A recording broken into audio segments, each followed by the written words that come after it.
Lines. Some are made to be crossed. Like a finish line, for example. And some are made to be managed, like this one. Other lines, however, should not be crossed. And today we would like to talk to you about one of those lines. A line called sexual harassment.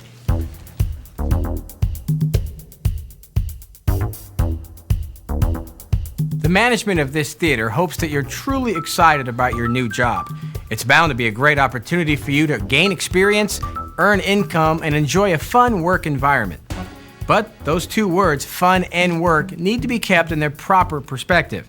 And that's true here at the theater, or just about anywhere you might be working in the future. That's right.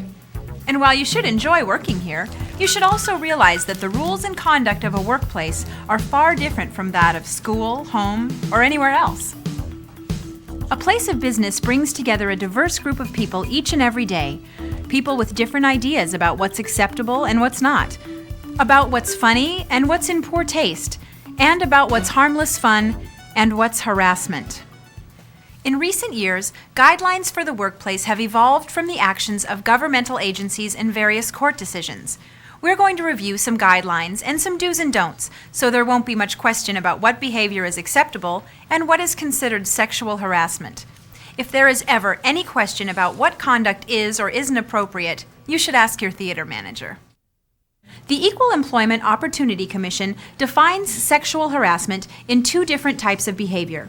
The first is when an individual feels that their employment is affected by whether they submit to or reject a supervisor's sexual advances. Now, a sexual advance can just mean that someone touches you in an unwelcome sexual way. It could also mean that a supervisor propositions you or pressures you for a date. If, for example, a possible promotion depends on your acceptance of the advances, that's sexual harassment, and that's illegal. You know, Kelly, I think you'd be a strong candidate for the supervisor's job that's coming open. Awesome, I'd love that job. Well, why don't we talk about it over dinner tomorrow night? You don't have a boyfriend, do you? Well, I'll call you at home tonight, and we'll set it up. I know a great Mexican place we could go to. We'll talk about it then.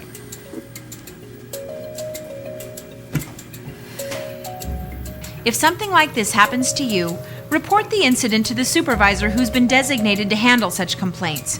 You should be told, if you haven't already, names of the people at your company who handle such complaints. You just need to pick the one you're most comfortable talking to. They've been trained on the steps to take in such situations. And if your complaint is against that supervisor, your theater has listed the name of another person in the organization to whom you can speak. The second type of harassment is something called hostile work environment. This type of harassment does not influence whether an employee could lose their job or a promotion, but rather the workplace becomes a hostile environment due to offensive acts or comments. Since there's a great deal of social interaction among the staff, employees can sometimes get too familiar with one another.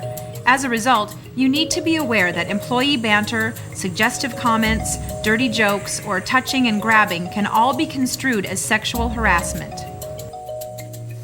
Sure, you may have meant it in fun or to get a good laugh, but it's how your comment is received that counts. If you cross the line, it could be big trouble both for you and for the theater, and that's not worth the laugh you may have been going for.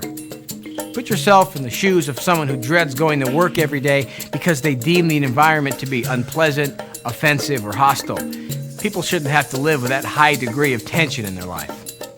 Sometimes something as seemingly harmless as calling a person baby or honey is not professional behavior and is not acceptable if it is unwelcome or makes another person uncomfortable.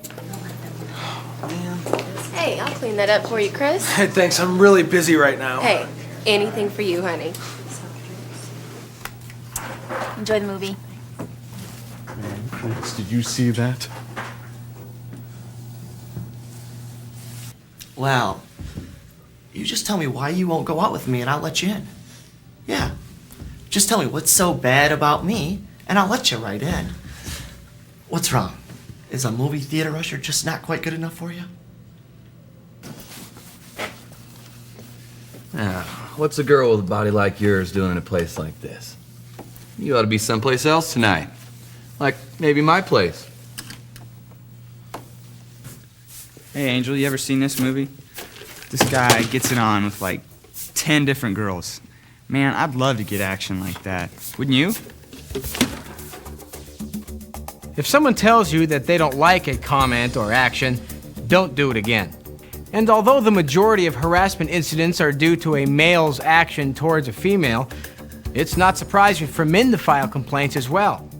And also be aware that not all harassment cases revolve around lewd or suggestive comments. Nonverbal actions, intentional or not, can create a hostile work environment as well.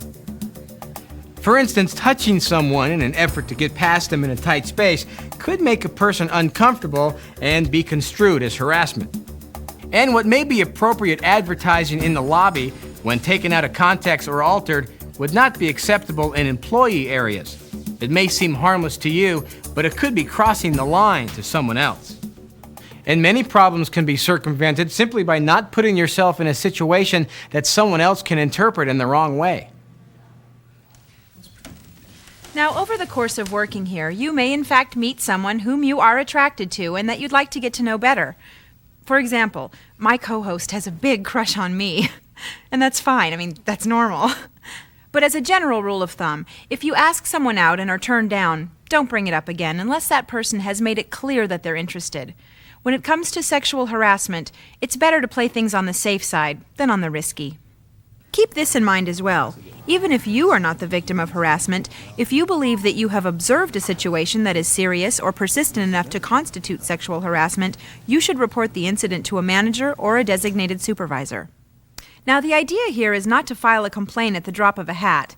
If you feel comfortable doing so, first make an effort to make your feelings known and ask the party in question to please stop. You know, I really don't appreciate your comments every time you come in here. Please stop it. It makes me uncomfortable.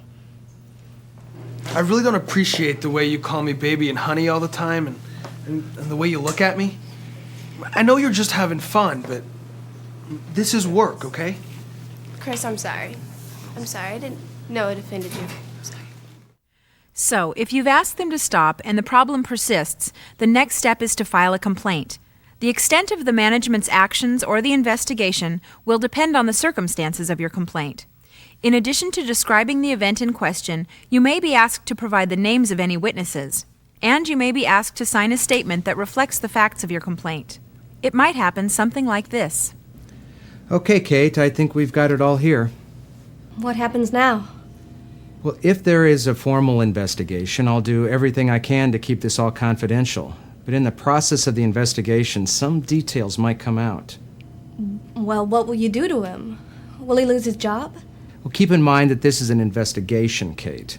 My job now is just to discern what actually happened and if it was legally what you would call sexual harassment. Oh, it was all right. Oh, I understand. After we investigate, I'll make a recommendation, and if disciplinary measures are needed, we'll act immediately. We'll let you know the results of the investigation. We're aware this is a serious matter.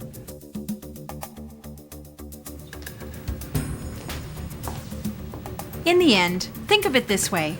This theater is a lot like our country. It's made up of people with different ideas regarding just about everything. Everyone has a different comfort level when it comes to language, social activities, even personal space. Just like not everyone here will share your views on politics, religion, music, or even the movies, you must respect the rights that other individuals have in regard to behavior in the workplace. And it's not just a good idea, it's the law.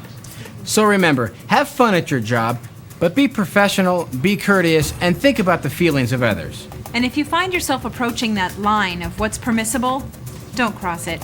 It just isn't worth it, folks. Everyone's experience at the theater should be a good one. The customers, the other employees, and yourself. So be sure you do everything you can to make that happen.